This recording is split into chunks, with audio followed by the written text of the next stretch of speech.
Once clients submit that form, what ends up happening is it triggers an automation. And I can show you what this looks like here inside of the test account.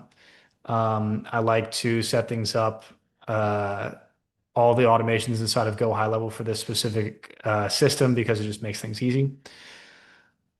Um, but we can see it here. I'm not going to go over every single little thing here. This is a lot of stuff, but this is essentially the actual technical side of the system itself. Forms are submitted and then triggers are basically happen where you can basically create whatever automations you want to have happen once clients hit certain stages in the pipeline. So essentially what ends up happening here is if we go back to the pipeline, opportunities. So once clients submit this form, it will trigger an automation that automatically moves them to the next stage in the pipeline. Let's say this form here is, the milestone 1 form. What this allows us to do when we set it up this way is we're number one, tracking the work that they're doing, which is the most important thing to track. And it's with that specific form, or rather that specific module. And then at the same time, it is simultaneously tracking where they're at in the course material. How? Because this form is only accessed at this part of the course. So with a simple setup like this, we are simultaneously tracking the course lesson completion and the work they're doing at that specific part in the program and feedback all in one simple step. And what ends up happening, again, this is a test account, so you're not going to see what would it would end up looking like in here. But this is the notes section inside of Go High Level, and basically you get all the information they submit in those forms populates here in the notes section. What you end up getting is an end-to-end documentation of basically in your sales data would be in here as well. So the very top end of the funnel, all the way down to every single step they take in the client journey. Again, you have an end-to-end documentation of everything that happened, which is very important for client success, management, and also in the case of refunds and disputes and stuff like that as well. So that's how clients are automatically moving down the stages in the pipelines through submitting those forms. Now, once clients hit certain stages in the pipeline, you can trigger whatever automation that you want. Like I said, you can add tags to these clients, right? Like tag here, booked strategy call. You can say like booked, milestone 2 call, or is that, milestone 4 in the program or what have you. You can trigger Slack notifications. You can trigger tasks. You can, integrate other software into this as well.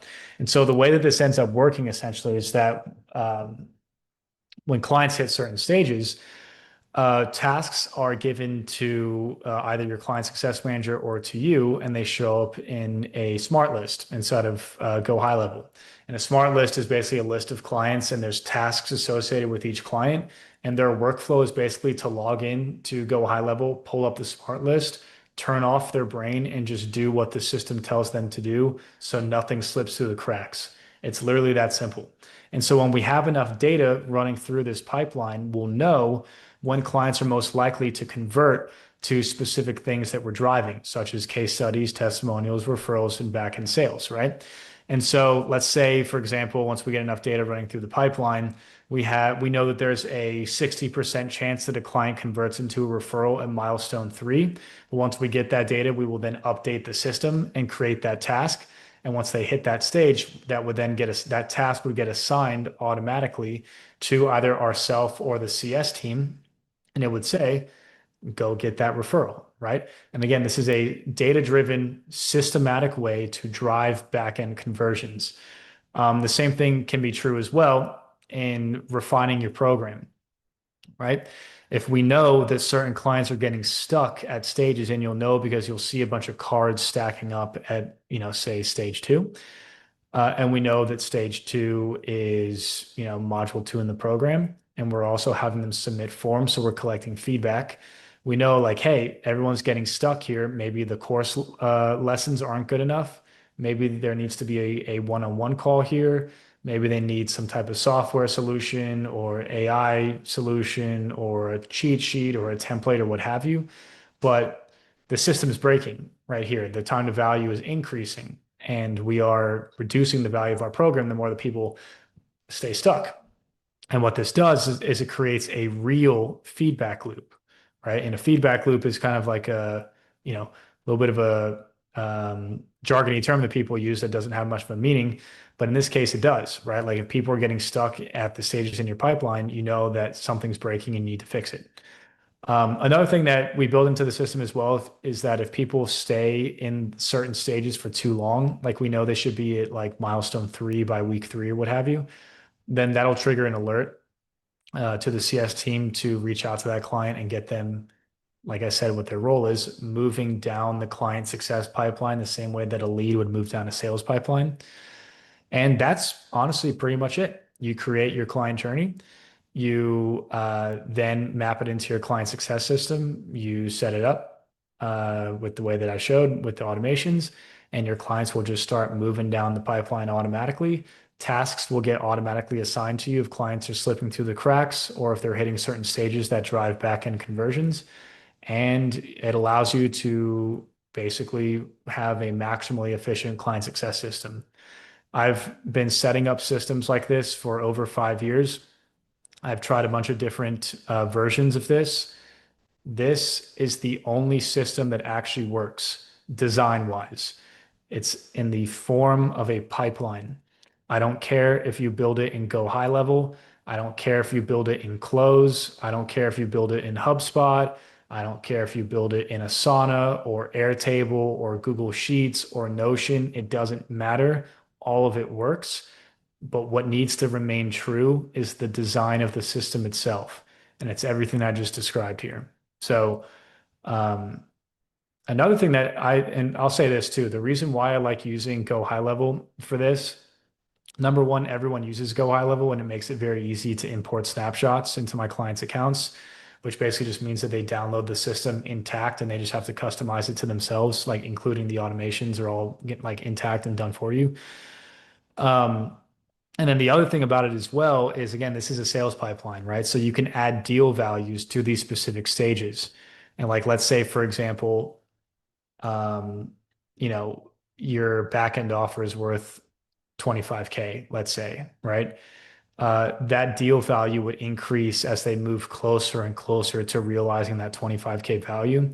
And that becomes especially useful, not just for you as a founder to know what your clients are worth as they're moving down your client success pipeline, but also for your client success managers because they're getting commissions on those back end sales and it helps motivate them and also contextualizes the fact that yes, client success is a revenue driving department.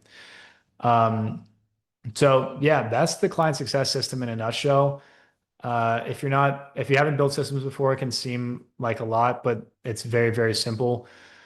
Again, I'll kind of restate this. It doesn't matter what platform or software you use to build your system, but it needs to be designed in the exact way that I just described. And this is the simplest version of it. This can become, very sophisticated and very complicated if you want it to. But it's best to build things simply first and build on top of that, as opposed to creating like an alien mothership system right out the gate. It's usually just not even useful at that point, let alone necessary. Um, so that's the client success system. It is a backend sales and a client management system in one. This is a general question. Yes. What what do you recommend as like somebody who's their what their monthly revenue should be to get involved with something like this with you? Because I mean, people are at different levels in this program. Yep. Yeah. So, like I said in the very beginning, all of this stuff works whether you're at 10K per month, 100K per month, or $1 million per month, and everything actually looks the exact same at those different levels as well. And so, what I would say is that when it makes sense to start doing this needs to be when you feel comfortable that you have an acquisition system that has predictability to it, right? Like whether you're predictably making 10K per month or 20K per month, I don't care about the number, but you can't be drowning in the need to make revenue. Why? Because that's not your immediate need isn't client success at that point. It's front end revenue. So all I really care about is that your head is above water, you have some degree of foundation that you're standing on, and that's going to look, and realistically too, we all know this. If you're not making more than 10K per month, something's wrong there because we all have high ticket offers and you only need to make 2 to 3 or 4 sales per month to make that happen. And 2 to 3 to 4 sales per month is typically around 10 sales calls booked per month. And 10 sales calls is usually, like it doesn't take that much to make that happen. And now that's not to say if you haven't hit that yet, that there's anything wrong with you personally. It's just that the work, something's not enough work is happening on the thing that actually is going to drive the money. That's all that's saying. And we need to identify what that thing is. And so once we do have that and things are stable, and again, that's going to be between 10 to 30K per month, depending on the offer. That's when I would recommend doing this. And it actually, with my clients these days, we get this done start to finish in less than 3 weeks. If you want a done for you client success system that lets you keep scaling your front end without breaking your business and generate results, referrals, and back end sales on autopilot, then click the link down below and let's make it happen.